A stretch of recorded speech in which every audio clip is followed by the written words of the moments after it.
And everyone should be in now. Great, thank you. Okay, good evening. I'm calling this public meeting to order.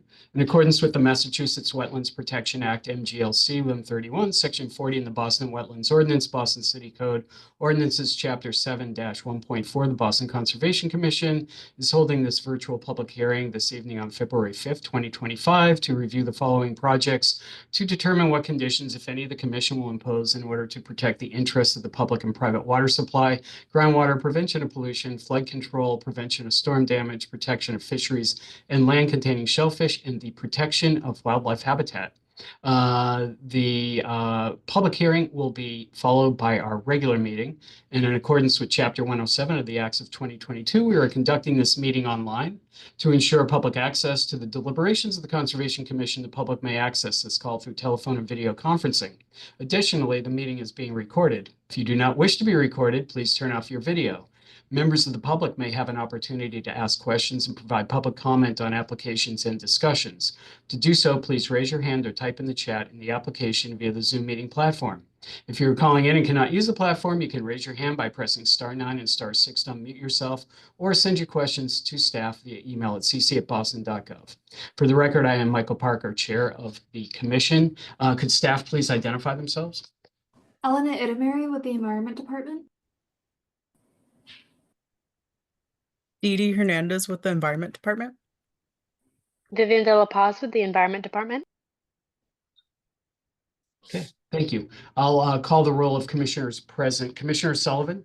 John Sullivan. Commissioner Linay? Amy Linay. Commissioner Conan? Conan Thiruvengadam.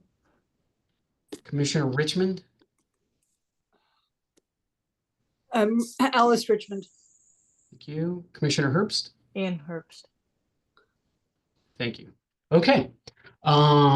So just a couple of housekeeping matters here. Just want to let the public know that notice of intent for DEP file number 0062022 from FOF on behalf of the Massachusetts Port Authority for the proposed subsurface geotechnical and environmental investigation, which consists of conducting up to 6 in-water borings and up to 6 land-based borings at Piers Park 2, 95 Marginal Street in East Boston, has been continued at the request of the applicant. So we will not be hearing from the applicant or conducting a hearing this evening if you're on for that call. As another matter of bookkeeping, we're going to move up from our regular meeting request for a certificate of compliance for DEP file number 0061770 and Boston file number 2021-007 from Weston and Sampson on behalf of the City of Boston Parks and Recreation Department for park renovation and site improvements at McConnell Playground, Springdale Street in Dorchester. Resource areas of land subject to coastal storm flowage, waterfront area, 100-foot buffer to coastal bank. Elena, how is this looking? Yes, so staff conducted a site visit, and based on our assessment of the site, what we saw, and based on our review of the plans, we believe that everything was done in accordance with the order of conditions which was issued. There are photos that the commission can review in the drive folder, but based on our observations, we would recommend that the commission issue a certificate of compliance for this work. Okay, Excuse me, fantastic. Chair Parker, I'm going to recuse myself from this one. Okay, thank you. Okay, any questions from any of the commissioners? Okay, No. hearing none.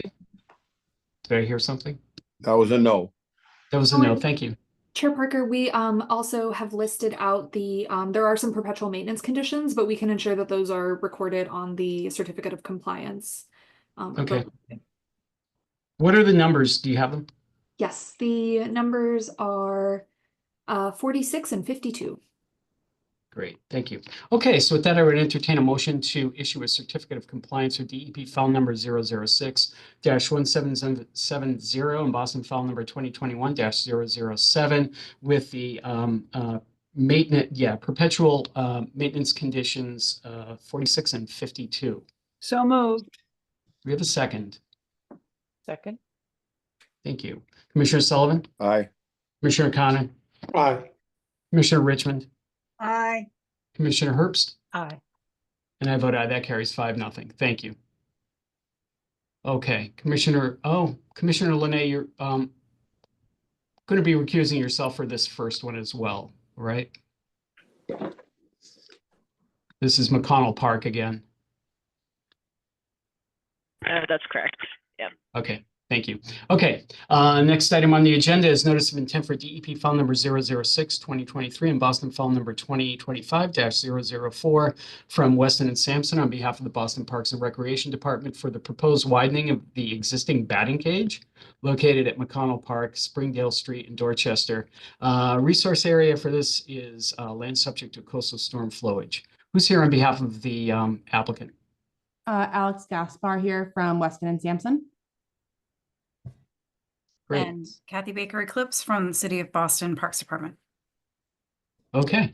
Amanda Floor is Gall all as yours. well from Weston and Sampson. Oh, okay. Sorry.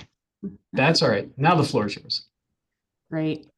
So like I mentioned, I'm Alex Gaspar from Weston and Sampson. I'm here presenting the McConnell Park batting cage notice of intent on behalf of the City of Boston Parks and Recreation Department.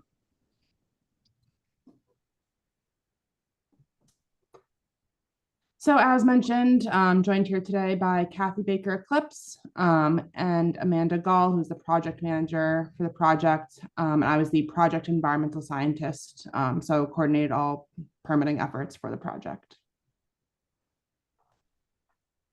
So here is just an aerial locus to sort of orient yourselves. There is the existing batting cage along with the associated asphalt path. This is in between the two fields you see here. So just to orient yourself, there's, you know, the path that goes along and then the batting cage structure.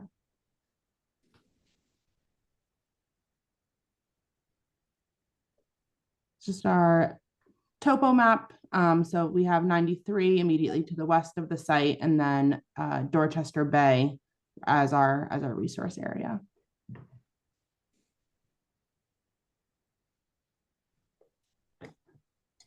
This is our wetland field map. So the site was delineated. The coastal beach area is highlighted in that orange line and was marked as the edge of the concrete walkway that is there. So that is what all of the buffers and resource areas were based off of.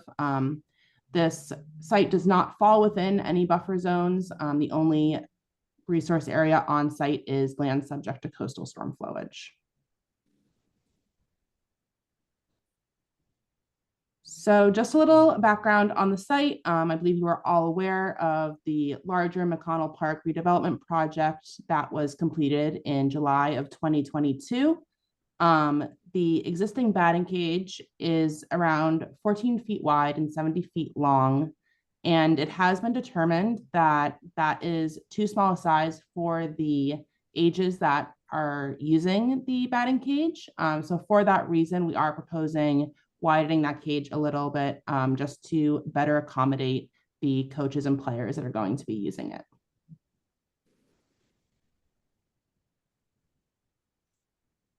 To run through the scope of work. So it's going to begin with the demolition of the existing structure, all except that northeastern side. Then we're going to be widening the batting cage structure by about 5 feet. So that'll be along the third baseline of the southernmost baseball field by 5 feet. Then there'll be a realignment of the existing asphalt path that runs adjacent to the batting cage, and then associated landscape restoration for the surrounding areas that'll be disturbed during construction. And as a note, the project will not affect the stormwater improvements that were made during the 2022 construction. As for reference, those include the capturing stormwater with deep sump-hooded catch basins and curb inlets, and treating it with planted basins and underground storage chambers that have significantly minimized the peak flows offsite.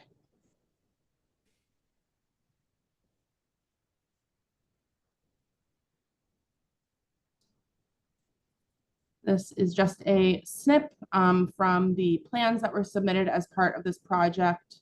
So the existing batting cage structure, for the most part, is going to remain in place. It's just being widened that 5 feet. You can see the proposed asphalt walkway. The laydown area is going to be in the northernmost area of the limit of work, sort of that open space. So that'll be our laydown area. That will be loam and seeded following construction. And then we are going to have compost filter tubes around the perimeter of the site.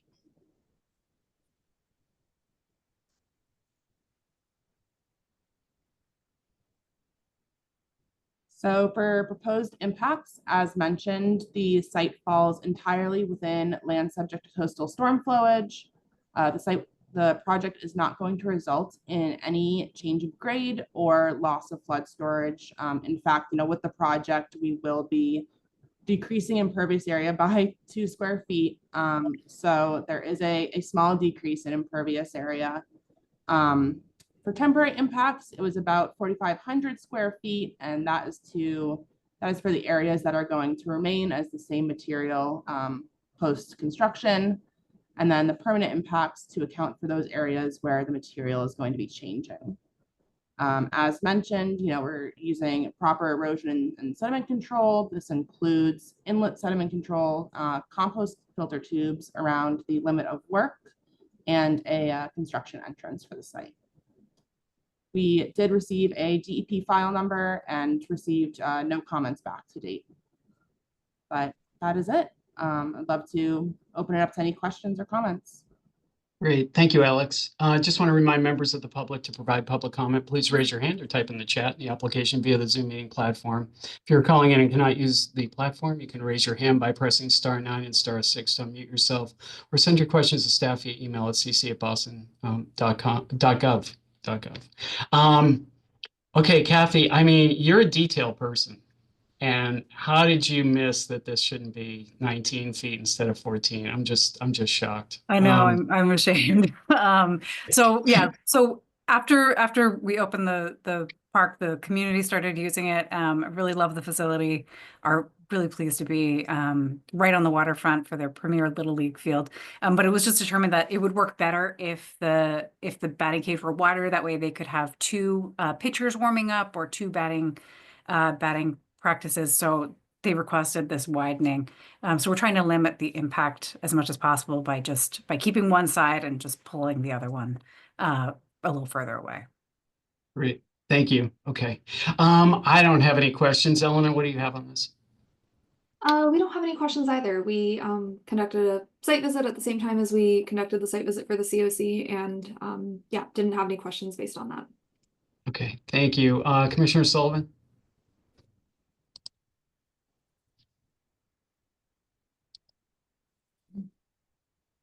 That means no questions, I think.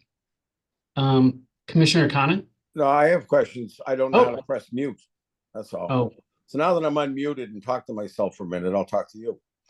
When we originally built this park, we raised grades, and I thought it was to keep the 2070 flood from ever entering that park area. Is that correct? It was the 2050. It wasn't 2070. 2050 would have, or 2070 would have added about 4 more feet to Springdale Street. Yeah. In front of the neighbors. So that was deemed an not buildable condition. So the land is still subject to coastal flooding because it can flood after 2050. Is that why I thought we built a barrier so that we kept the land so it couldn't flood anymore and it wouldn't have to store. Yeah, so that barrier, that elevation is closer to the parking lot. So the field is still inundatable. Oh, It'll okay. still be inundated.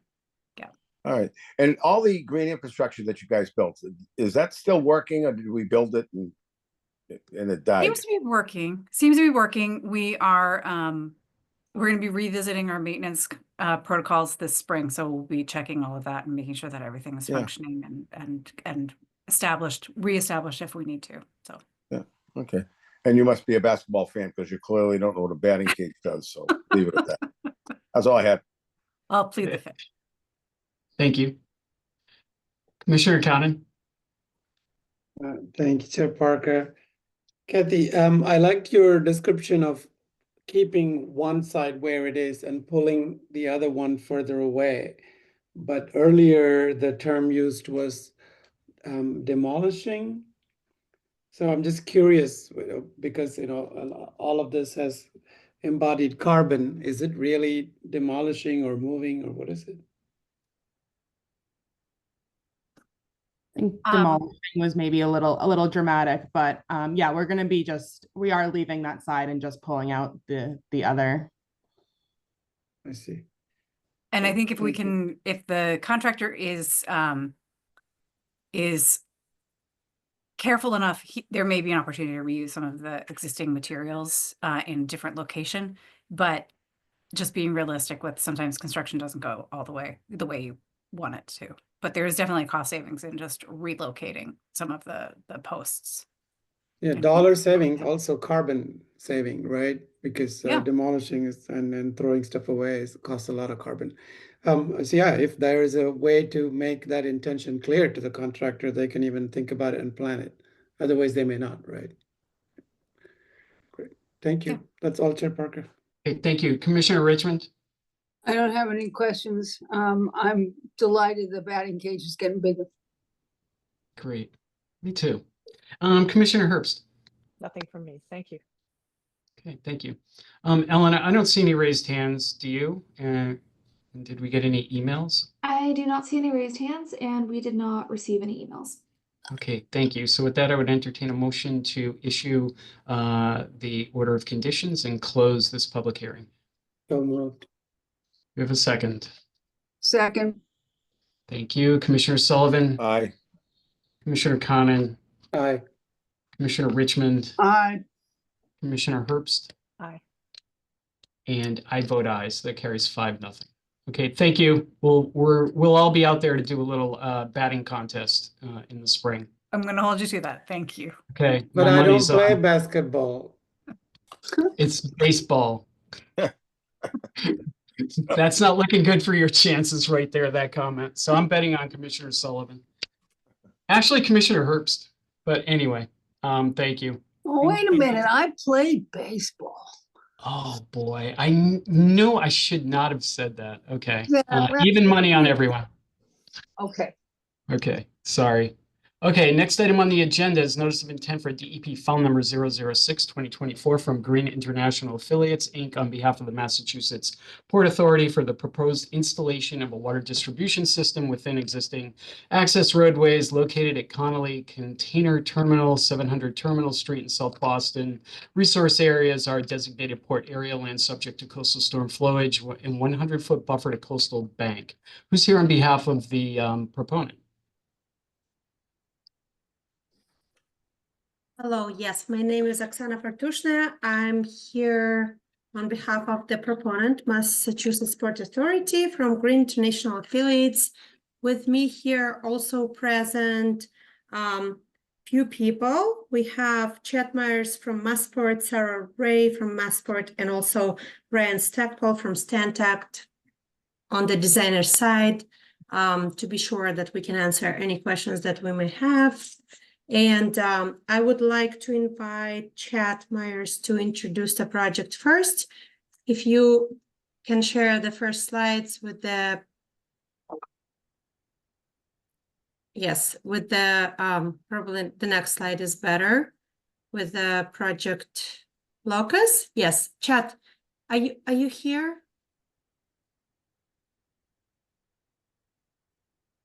I'm not seeing him in Yeah, the I don't think participants so. list. Hold on. He did say he'll be here. I mean, if he's not here, I can do it, but we also had Sarah from Massport and Ryan from Stantec. So, but I mean, I'll be happy to just give it a quick overlook in case if you can do it, but Sure. I don't. to Hi, be this is. sure. Oh, here he is. Oh, I'm sorry. okay. Just, You jump on. Sorry, this is Kevin McQueenie with Massport. oh, Yeah, he said he was going to be on. I don't know that he thought he'd be on this early, so maybe he took a chance. But anyway, him here. Wow. Yeah. So yeah, hi everyone. I'm Kevin McQueenie, project manager with the Capital Programs Department at Massport. I am work alongside Chet Myers. This is a project that I will be managing. So generally speaking, the graphic you're looking at now shows the project, just a couple of domestic water lines, rather large runs that we're making to improve the quality of the water going to the ships. That's that sort of northern route across the top of the terminal alongside the berths. And then we're trying to pick up, improve the water quality at several of our buildings on the site. And we have that sort of that line that's running north-south is picking up one of the buildings out of the berth. But generally, we are picking up buildings along the southern portion of the site. So next slide, I guess, if there's, I'm not sure how many slides. Yes. We can go to the next slide. And this was the project overview. Basically, thank you very much, Kevin, for introducing the project. I can take over. from Okay. here on. Yes. So we have a few resource areas that are depicted on this slide. We are basically applying for this notice of intent because we do work within the land subject to coastal storm flowage. And then this is also a designated port area. And this is, some of this work is within the 100-foot buffer zone to the coastal bank. And so that you can see all of this on that slide. And you can go to the next slide. Yes, so our main resource area basically that we're impacting is obviously the land subject to coastal storm flowage, which you can see on that slide. And what is important to note here is all of this utility work is a limited project, and we are not changing any grades and land cover. Everything that is happening on the site is within the existing impervious areas, paved roadways, etc. So there will be some trenches to construct the water system, and then everything will go back to the same exact conditions that it was before. So there will be no change in land cover, drainage patterns, and we will not do, the work will not result in any fill within the floodplain. So that's basically it. And you can go to the next slide. Yeah, so you can see a few photos of the site here. It's not really, this is actually not really depicting where the work is, but probably the next one is better. Yeah, so it's all paved areas, and there's a few slides here showing. You can go to the next one as well. Yes, so the water lines are basically within all of those paved roadways next to the existing terminals, and that's basically it. Yeah, here as well. Yes, and this is the overall view of the project. We did not include slides of every single plan sheet because it's a lot of them, but the commissioners do have all the plans depicted on this key plan, and this is where the project occurs. It's quite wide.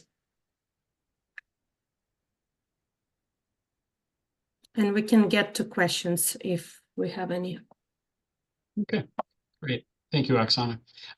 Just want to remind members of the public to provide public comment. Please raise your hand or type in the chat in the application via the Zoom meeting platform. If you're calling in and cannot use the platform, you can raise your hand by pressing *9 and *6 to unmute yourself, or send your questions to staff via email at cc@boston.gov. Okay, I don't have any questions on this. Elena, do you have anything? We don't have anything either. Okay, Commissioner Sullivan? Yeah, Massport met with Water and Sewer Commission last week, and we did have some comments and some minor changes we asked for, and I'm not sure if these plans we have in front of us reflect them. They'd be very close. There was the size of a building they needed to build and some additional comments. So all I'd ask is in any order that we give them, that they send over the final plans for us, and that we, again, acknowledge that what we agreed with, and then we'll send something back to staff at the Concom. Okay, thank you for doing that. So the final plans that we would get would be revisions to the plans that they were submitted in response to comments from BWSC, but not the plans that they submitted to BWSC, correct? Yeah, they don't need to get a site plan from us. They're actually working in on their own property. However, there are some comments because of the way they're going to meter it. There was a building that I didn't think showed properly in the plans. And so they need to just modify it. It won't change any of the conditions we have. It's on a paved area. No big deal.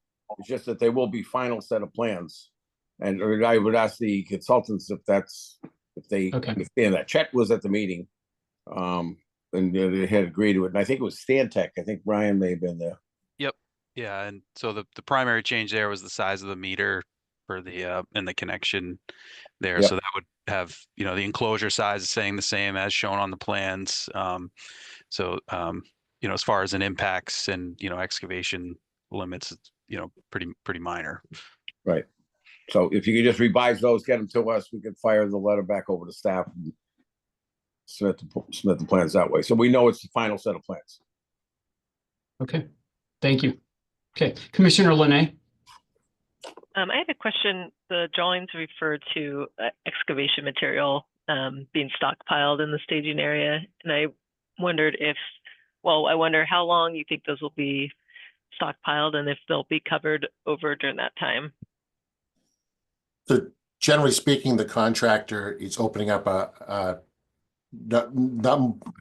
just enough that he can work on in that day, and he does the excavation, installs the pipe in the sand bedding, and then backfills. Any extra soil that's sort of surplus from that operation is brought to a central location where we've already received permission from another project with an order of conditions to stockpile. We're not getting a lot of extra soil generated from the work we've done behind berth 10, which was already permitted under a previous order of conditions. So I don't see any concern, or there will not be. I understand your concern, but I don't think there would be any large stockpile that needs at the berth. Great, thank you. Hopefully I answered your question. I'm sorry. No, that does. Thanks. Appreciate it. Okay. So, Kevin, what you said was you're bringing the soils to another project that's been permitted, adding to a stockpile that ostensibly has erosion controls Absolutely. in place. Yeah, but I guess now what I'm thinking, and I'm thinking out loud here, so forgive me, that is that wouldn't have been reflected in the order of conditions that we gave for that particular project. So I think in addition to those final plans, what we would need from you is to submit the staff what you think you are going to be bringing over to the other project. I don't know which one it is, so that they can make a determination that that's not going to affect any of the protections that we have over there. I can't imagine they would, but just for good housekeeping. And we understand. So the other project is a large project. It's previously permitted. It's a large soil management project, and we're currently sending off a lot of soil off-site. We did reach out to Dee Dee and Elena about another stockpile area which we haven't utilized to any great extent. So we are definitely not trying to create another maintenance concern with respect to soils on the site. If we feel that it's getting too large, we're going to send it off-site. Okay. Yeah. To And be again, clear- go ahead. Sorry, I Please. just wanted to add that this won't be stockpiled with the other pile. It'll be in its own separate pile. Just to be Okay. clear. Right. Okay, so if you just, I don't know if that was reflected in the NOI, but if it wasn't, if you could just add that on to your list to submit to staff, please. And again, I have no concern over it. I know that it's going to be handled fine and you've got erosion controls, but it is, you can see my point, it is something different. So just to keep them separate.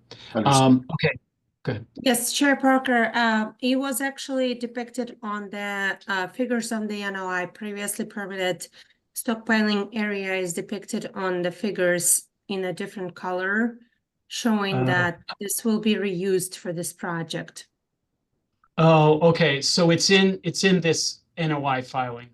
Yes, it is in the NOI Okay. filing. You can Forgive see me, like yeah. it's in the red color is our current limit of work, which is for the installation of this water distribution system. And then we do have the approximate location of staging area, and it is the same staging area that it has been permitted for the previous NOI that's also been mentioned in the beginning of the NOI, where we said that some work under this project has been permitted, because part of this distribution system actually goes through the previously permitted NOI, but we didn't want to make it complicated, and we didn't separate them, so we decided to permit the system as itself, even though it's kind of repeating the impacts.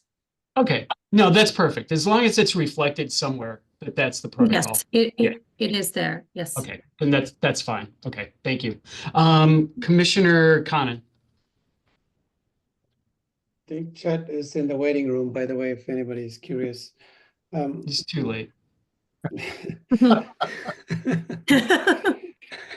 So if we go back to slide 23, Didi, where we're seeing like the various boundary markers. I just had a couple of curiosity questions there. The resource areas being shown.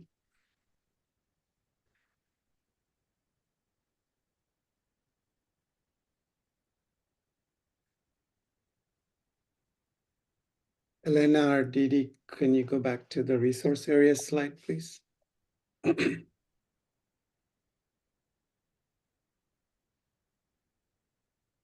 Thank you. So I see the area of work.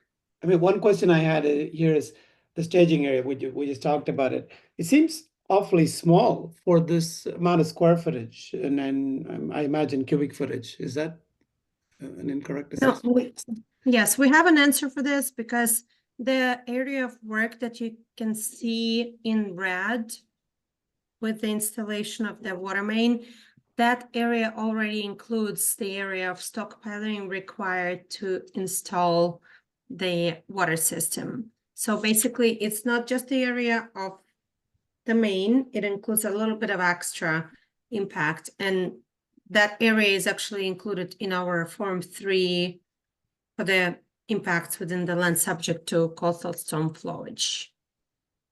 So usually when you install the main, you excavate, you stockpile right next to it, and then you put it back if you can. So that's what it is. Yeah, we're finding we're So everything a lot extra right now, and we anticipate that to continue, that we're not going to be generating a lot. However, I will be proactive if we are trying to see that pile get larger than we'd like to see. We will and certainly as we will have it tested and taken off site. I see.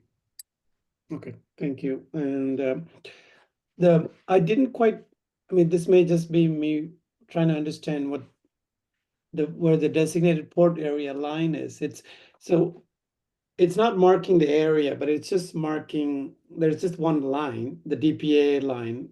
I guess it's purple. I can't tell what the color is, but is that marking the southern end of the DPA? It's the entire DPA line based on Mass Mapper. So basically it goes north of it, not south. Pleasure Bay, The I believe. DPA is to the north of the boundary that's marked here. Yeah. Correct? So like Okay. the entire limit of work is within the DPA, because if it was the south one, then we wouldn't be within DPA except for that one little piece next to East First Street. Right, okay, yeah, I see that. Okay, makes sense, thank you. And it's basically all. like the ships are coming in, to the reserve channel, and that's the port, and they don't come in the Pleasure Bay, and that's the alignment here. Right, nothing comes, I guess sailboats maybe in Pleasure Bay, but no ships, right?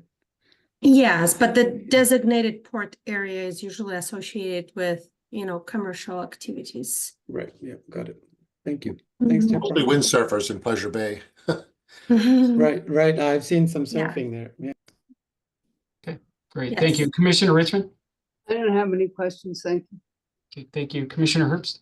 No questions. Okay. Elena, did you see, I don't see any raised hands. Did we get any emails? No. No raised hands and Okay. no emails either. Okay, so with that, I would entertain a motion to issue an order of conditions that includes a condition that the final plans will be submitted to staff prior to construction and close the hearing. So moved. We have a second. Second. Second. Commissioner Sullivan, Aye. Commissioner Linay, Aye. Commissioner Conan, Aye. Commissioner Richmond, Aye. Commissioner Herbst, Aye.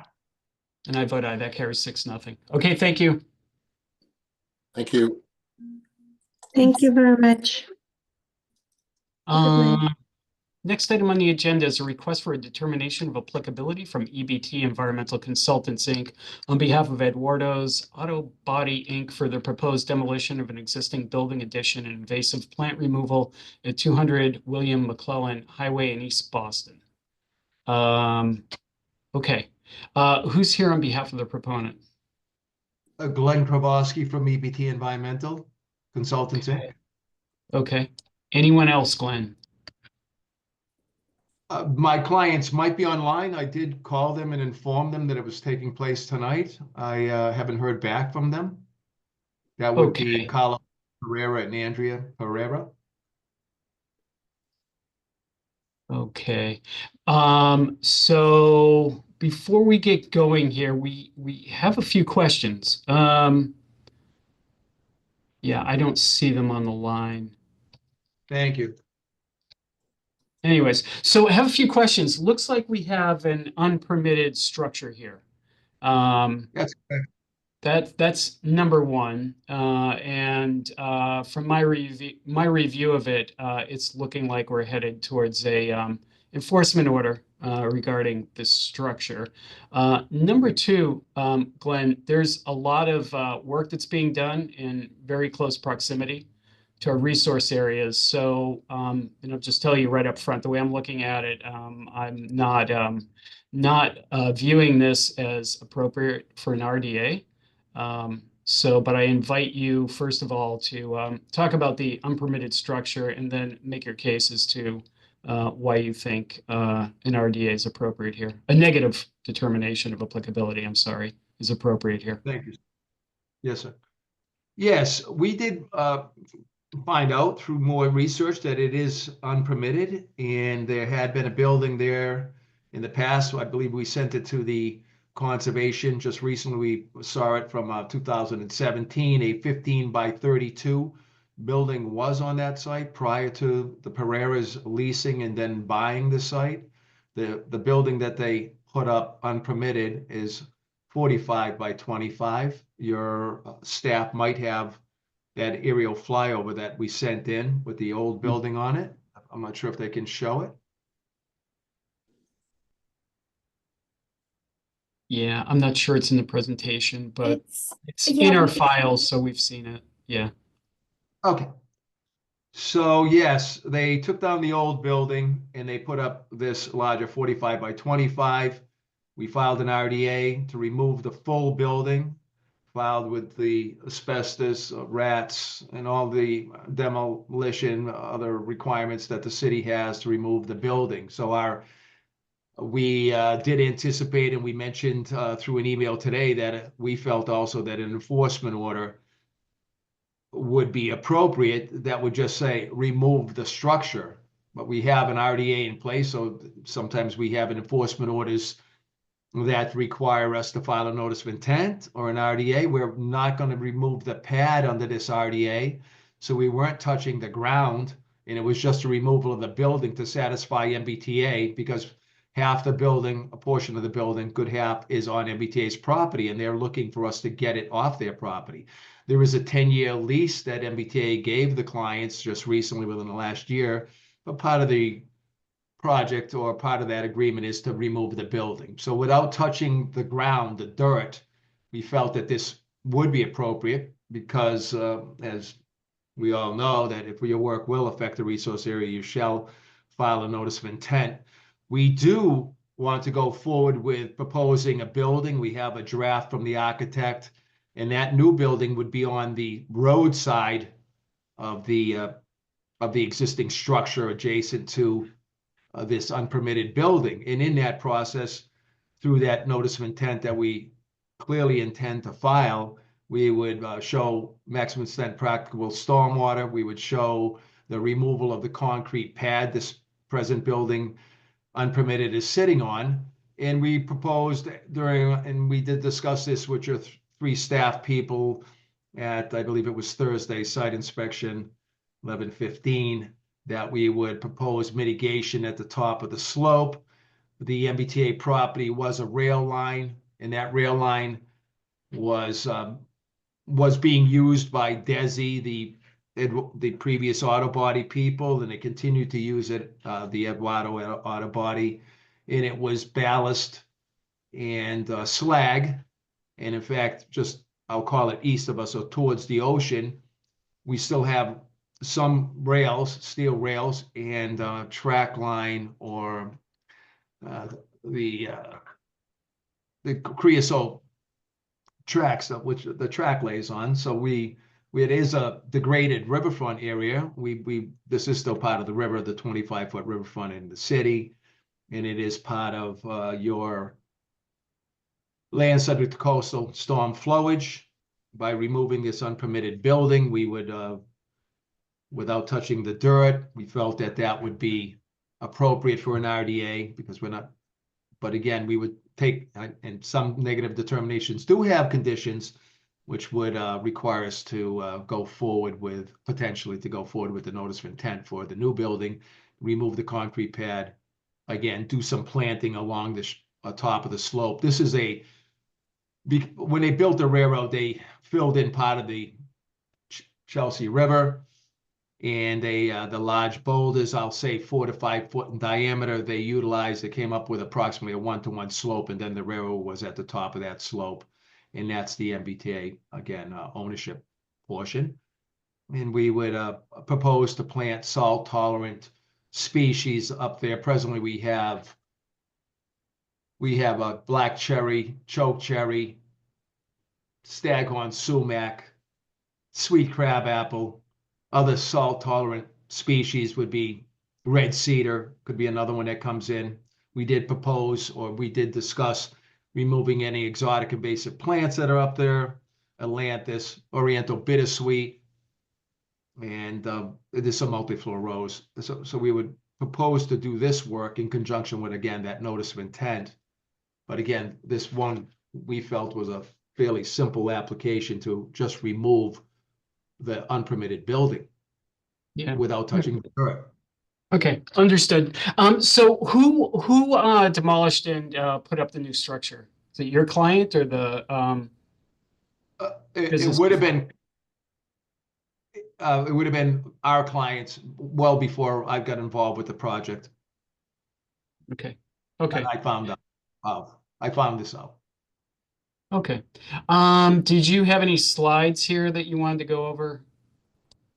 Or is that your He had presented the board under the RDA. I'm sorry, sir. No, I was just going to say, did you want to rest on what you just said, or is there the staff does have some photos that we presented of what it looks like, that the armored slope going into the land on the water body, or a bank, and what it generally looks like there. We thought hopefully that you could maybe let's show take a some- look at those if they're in the presentation here. Yeah. Didi, We don't have anything at this time to add any. Sorry, Didi, do you want to share your screen, or do you want me to share my screen and I can pull those photos up? Could you possibly share your screen? Thank you. I just jumped from another meeting in another town. Thank you. Yeah, could you do that, Elena? Yeah. Yeah, okay. Thank you. Sorry, just trying to find them. Glenn, were they in your filing materials, or were they in a separate? Yes, they were.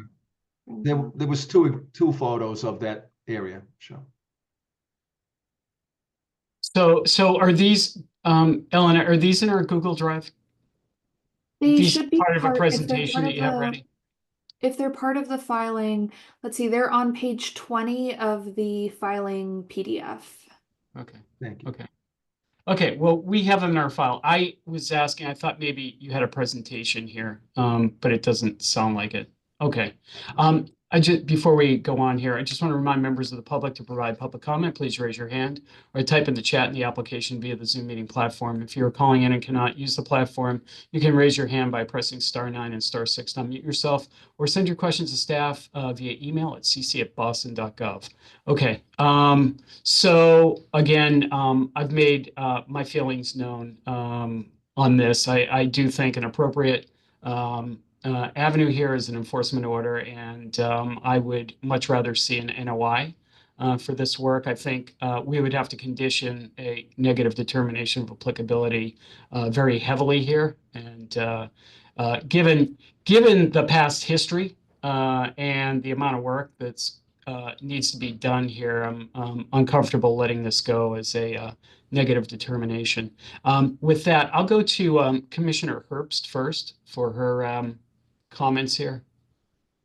Sure, I share that opinion. I mean, generally, really, we're instructed from the DEP not to issue permits or RDAs for work that we wouldn't have permitted, which we wouldn't have, since it wasn't on your property, and there might have been other concerns we had. So I do think it really, an RDA isn't appropriate at all right now, and that an enforcement order for removal of the building and the pad is what should happen. And then if you're filing an NOI for something else, that's fine. We'll entertain it when it comes. But I think the building and the pad should be completely removed.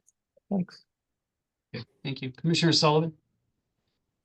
No, I don't have any comments. I agree with everything you've said, and Commissioner Herbst. Okay, thank you. Commissioner Linay? I don't have any questions, but I agree as well. Thank you. Commissioner Conan? I agree. Just to confirm, the pad isn't that part of the building? It is under the building. So if the building should be removed, why would the pad stay? If I could say through the chairman, the pad was staying because at this time, because we didn't want to touch the earth, which would then, in most cases, trigger clearly the notice of intent.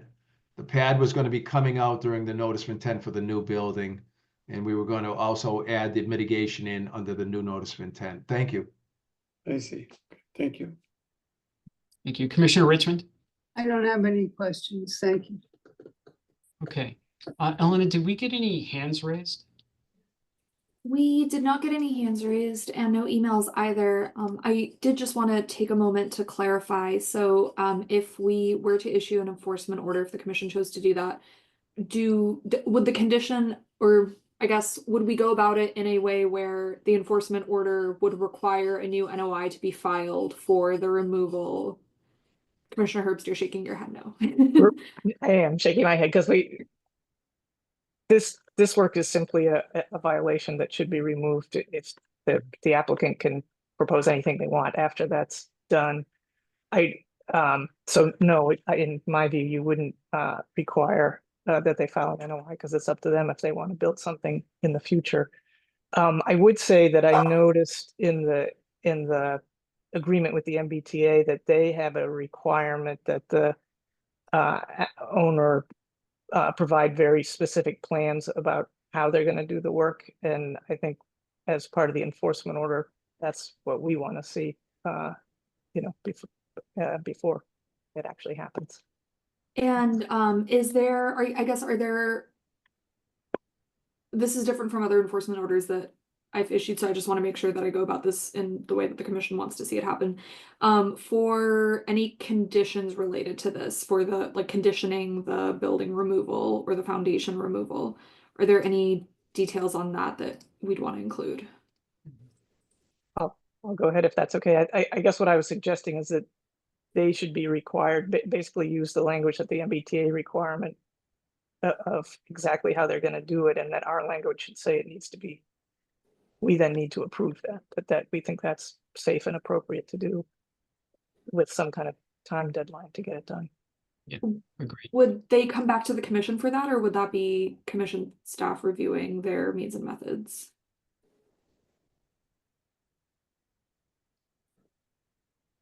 I'm not sure.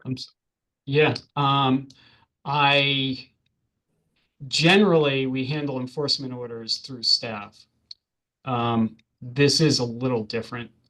We haven't, as far as I remember, we haven't asked for this amount of work to be done before. It's interesting. My first thought here was that we'd issue an enforcement order with the requirement that they file an NOI for the removal. And then that way we would condition the removal through the order of conditions. But Commissioner Herbst, I think you're suggesting something different here. And I'm wondering. The problem with filing an NOI is, and the reason DEP doesn't recommend it is an NOI gives permission to do something. It's not a requirement to do something.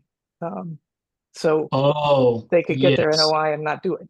I seems pretty clear they intend to do it, but in any case, that's the reason why. Well, yeah, understood. I remember that when you said that.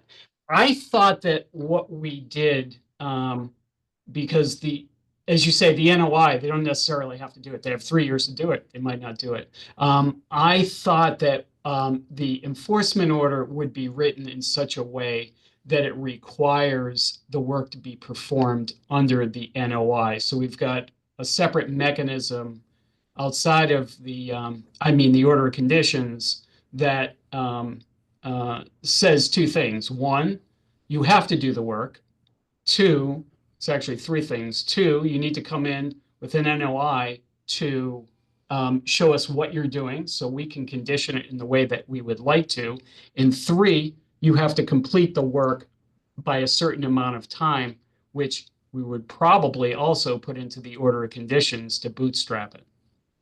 So I think we would do those things. They just don't require an NOI. We would require a plan of how they're going to do it that we approve and a certain amount of time that they're going to do it in, and that would be enforceable. I think the helpful part of this is they also have to provide that to the T. Yeah, probably also going to care a little bit about how they do it, maybe not as much as us, but so I mean that's my view on it. Is there isn't really a need to add that loop, and there's some reason not to. Yeah, I see what you're saying. I get it. I mean, that makes sense too. I mean, at the end of the day, we're going to get the result we want. Your process is more streamlined. Makes sense. Yeah.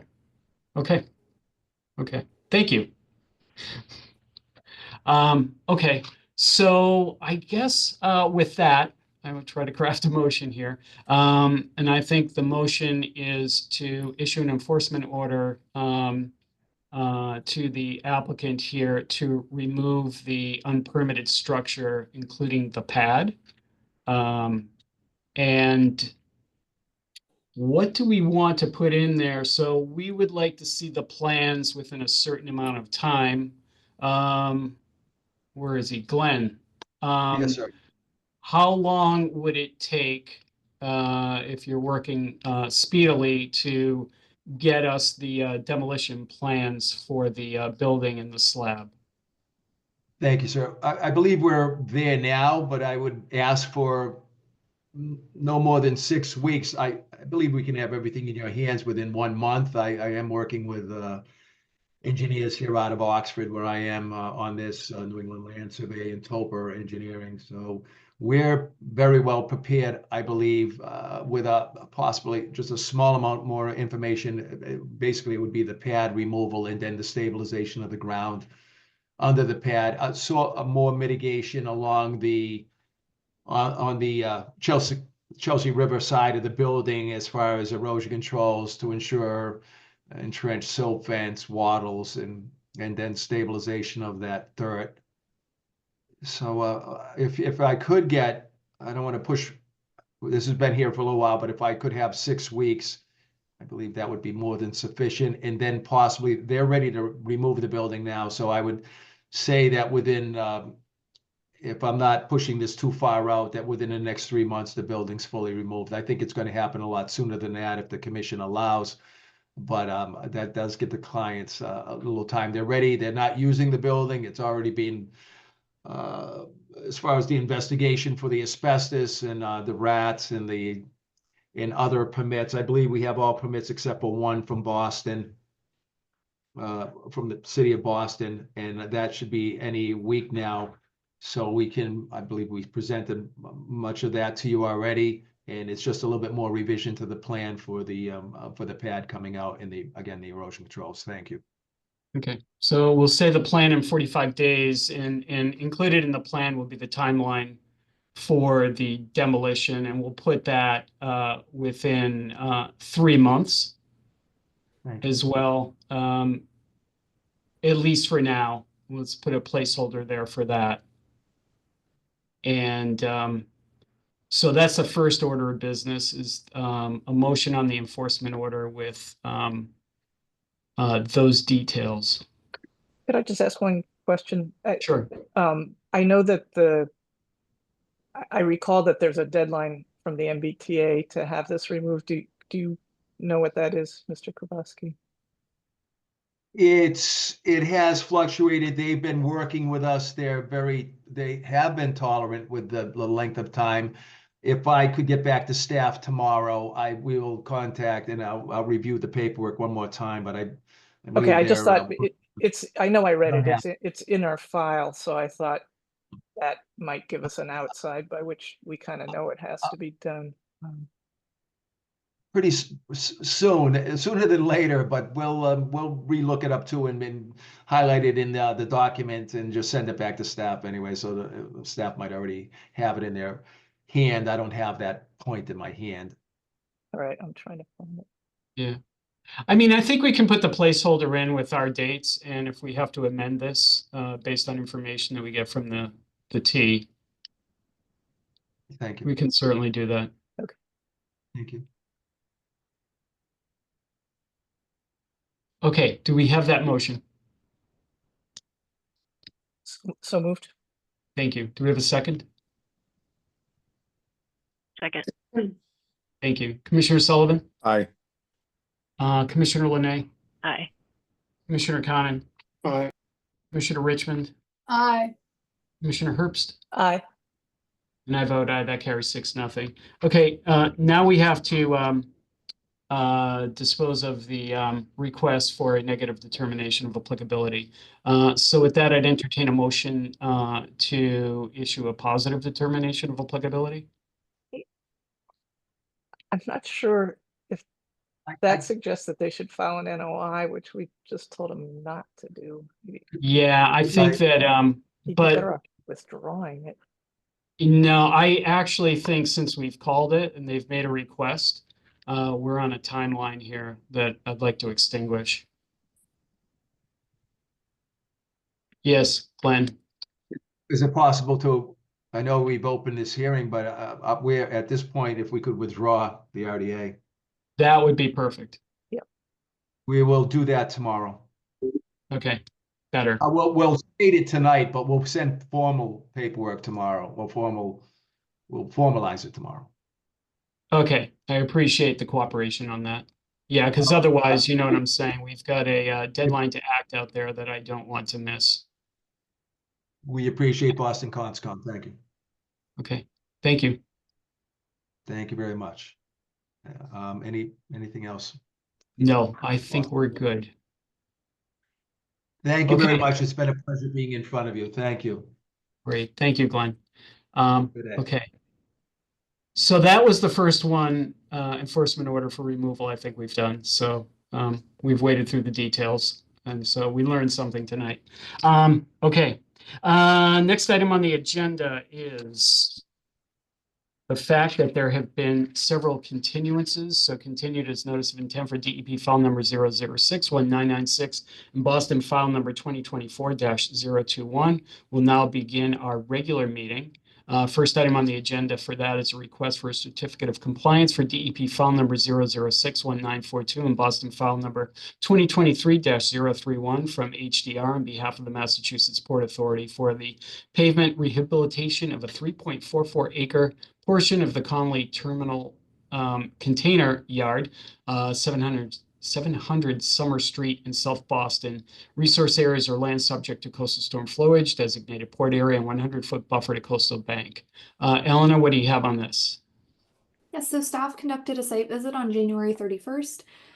Based on our observations and review of the filing, we believe that everything was done in compliance with the order of conditions.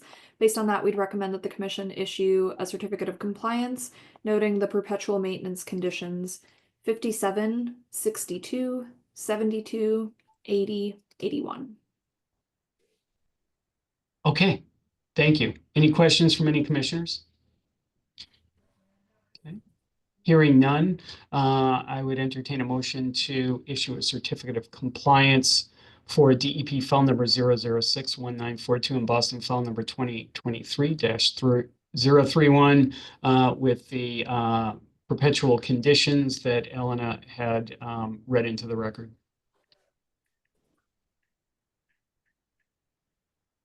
Don't wait for Commissioner Sullivan. Someone else has to make this motion. So moved. Thank you. Do we have a second? Second. Thank you. Commissioner Sullivan? Yeah, if you wait for me, you gotta wait for next year, January 2026. Yep. Aye. Commissioner Linay? Aye. Commissioner Conan? Aye. Commissioner Richmond? Aye. Commissioner Herbst? Aye. And I vote aye. That carries 6-0.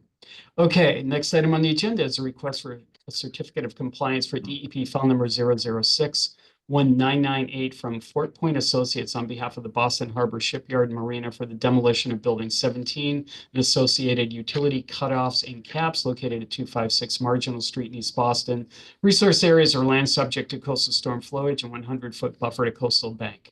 Elena? Yes, we conducted a site visit on January 30th. They did find lead and asbestos during the process, but that was removed prior to demolition. I believe they were expecting the asbestos. Maybe we're not expecting the lead. That being said, everything was disposed of properly. The utilities were kept underground and the area is currently topped with gravel and there are boats on top of it. So the building is gone. And for this, we noted that there are perpetual maintenance conditions numbers 60 and 79. Okay, thank you. Any questions for Elena? Okay, so that I'd entertain a motion to issue a certificate of compliance for DEP file number 0061998 with the perpetual maintenance conditions numbers 46 and 52. No, 60 and 59. No, 60 and 79. Yes. Whatever. So moved. Thank you. Do you have a second? Second. Thank you. Commissioner Sullivan? Aye. Commissioner Linay? Aye. Commissioner Conan? Aye. Commissioner Richmond? Aye. Commissioner Herbst? Aye. And I vote aye. That carries 6-0. You would be horrified if I showed you my notes, the way I scribble, but you'd also understand why I get these things confused. Okay. Next item is a request for a certificate of compliance for DEP file number 0061947 and Boston file number 2023-036 from GZA Geo Environmental on behalf of the Boston Gas Company for the remediation of coal tar impacted soils in a buried tar tank using in situ solidification stabilization located at 220 Victory Road in Dorchester. Resource areas are land subject to coastal storm flowage, 25-foot waterfront, 100-foot buffer to coastal bank, and 100-foot buffer to coastal beach. Elena. Yes, we conducted a site visit on January 30th. Similarly, based on our assessment of the site and the filing materials, we believe that work was done according to the order of conditions which was issued. We would recommend that the commission issue a certificate of compliance with perpetual maintenance conditions 59, 66, 79, 83, 84, 94, and 95. Okay. My goal is to get all my notes on one small piece of paper, and you are not helping here. So with that, any questions from commissioners? What's the area with the gravel there? I don't think I'm following the picture here. Pardon? When one of the pictures, Elena, I see gravel. Mm. Is that what you expect to see? Apologies, let me check for 220 Victory.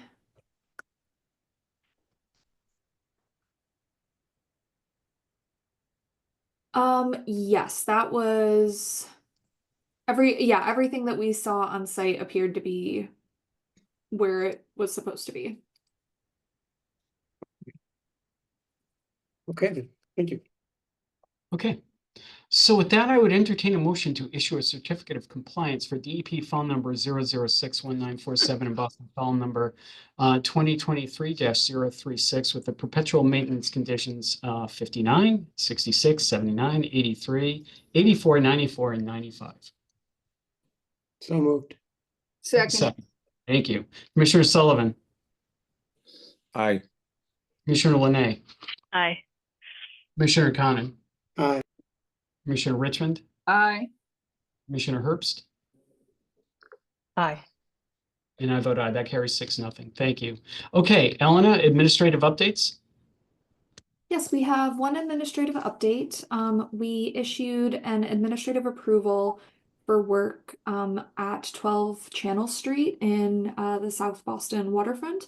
The request for the administrative approval as well as the administrative approval itself is in the drive folder for the commission's review. The work will result in approximately 32 square feet of impacts within LSCSF that is already developed and paved. And the purpose of the work is to fix one set of stairs and one ramp to make it ADA and Mass AAB compliant. The stairs and ramps were constructed a while ago and currently don't meet those standards. So we thought that that was appropriate, but I'm happy to answer any questions that the commission may have. Thank you. I don't have any questions. Does anybody else have any questions? Is there a compensation for the new non-pervious area? So it's all currently impervious, and they're just going to be removing some of the concrete and sort of making it like reducing the elevation slightly so that the base of the stairs and the base of the ramp are aligned with the rest of the paved area, but it is completely paved at this point. So there is no net addition or subtraction of Nope. impervious. Staying the same. Okay, thank you. Okay. Thank you, Eleanor. Okay, I don't think we have any meeting minutes ready. Is that correct? I don't believe so. No. See any. Okay. Okay, perfect. Okay, great. Then Chair Parker, I Barry? believe we had a chat Yes. question or I believe we have a question in the chat Oh, about okay. 220 Victory Road.